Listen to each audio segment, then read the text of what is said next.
Hi there. Today I'll be showing you guys a rig for the Blackmagic Pocket Cinema Camera Original, mainly for independent filmmakers and solo shooters.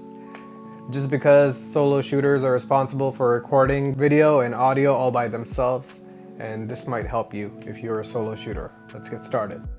A quick note before I start this video. I know a few of you have commented under my videos. For some reason, I haven't been able to see the comments. I have received the email notifications and I have been able to read the first line, but I can't reply. I try to reply to as many people as possible, simply because someone spammed my comment section. Hopefully this is not going to happen again. So yeah, if you have any comments, please feel free to leave them. I will try to reply to as many people as possible. So most of the accessories that you're gonna see here are the same as the previous video I did about the Blackmagic Pocket Cinema Camera Rig 2021, but there are a few additions here which can accommodate sound equipment. The first and foremost important thing is most filmmakers nowadays use a gimbal, and it is very important for this camera to be mounted on a gimbal simply because it doesn't have in-body stabilization unless you're using stabilized lenses, but still you cannot move around or walk with those lenses without having obvious jitters. The gimbal I use, my go-to gimbal is the DJI Ronin S, the first one. I personally love this gimbal. This is my go-to gimbal. I've used this gimbal with pretty much every single camera I have. Doesn't matter what size it is, if it's a pocket camera or the Blackmagic 2.5K, it can pretty much hold up every camera.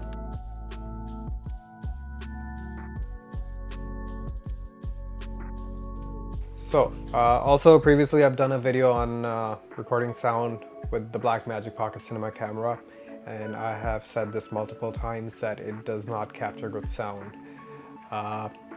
But for independent filmmakers or solo filmmakers, often you're responsible for recording the audio, and it is tough. It's really tough to record the video and audio at the same time.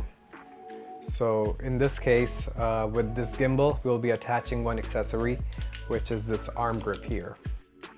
On this grip, I'm gonna be putting all my sound equipment.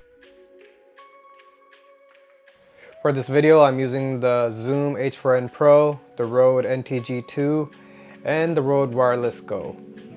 It's totally up to you, whichever mic and recorder you want to use. I've been using these mics and recorder for a long time, so I'll stick to this. With this setup, I can easily switch between two different sound sources. If I'm close to the subject, then I'll use the NTG2. If my subject is not close enough, then I'll go with the wireless system. It's going to be a little more convenient. This way we're not using the camera at all to get any sound except for the scratch sound, which is obviously going to be recorded in the camera.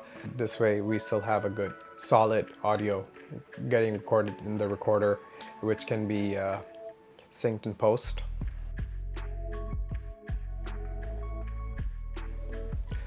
So with this setup, we've gotten rid of the cage, and I did notice after the previous video that it's also kind of hard to find cages for this camera. So if you can't get a cage, it's always easy to just put on a battery plate. All you need is a screw, and the rest of the stuff, the sound equipment, is still the same. But here I have changed the lens. You can see previously I had the Panasonic, and now I have the TD Artisan. The lens weight is a little different. This is a heavier lens compared to the Panasonic. So with this setup, I've changed the accessories a little. Here we have the battery on the camera and the video transmitter. And on the other side, on the hand grip, we have a Zhiyun H1N with the Rode Wireless Go. The cell phone's there for monitoring your video because of the wireless system. In case if the screen is also an issue for some people, it's too small or too dark, here you get a screen which is fully controllable.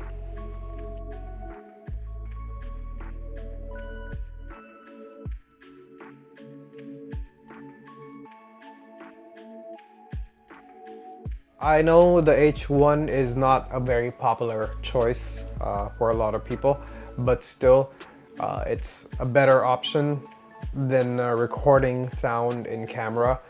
You can always work in post and make it sound nicer. It also depends on the mic you're using. I think if you are using the Rode Video Mic Pro or Pro Plus, you can get pretty decent sound actually. It's pretty good. I have used it a lot in the past.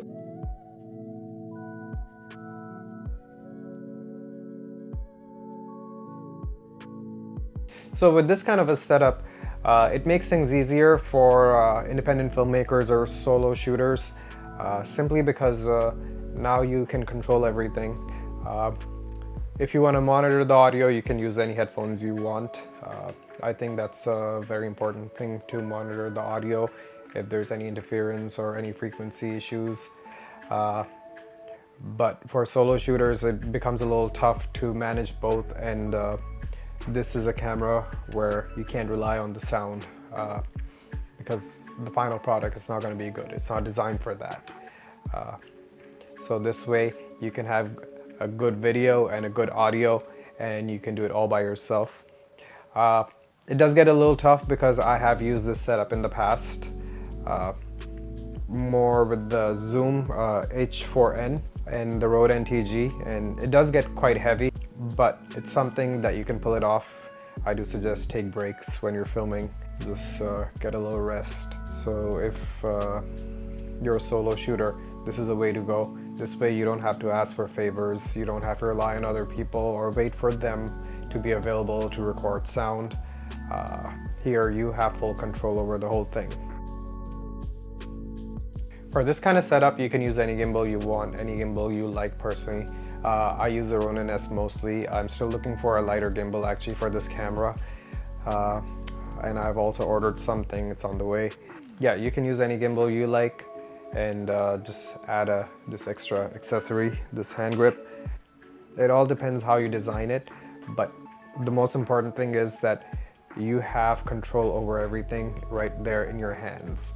So I hope this video was helpful for some people. If you like this video, please hit the like button. If possible, please subscribe, and I'll see you guys next time. Thank you.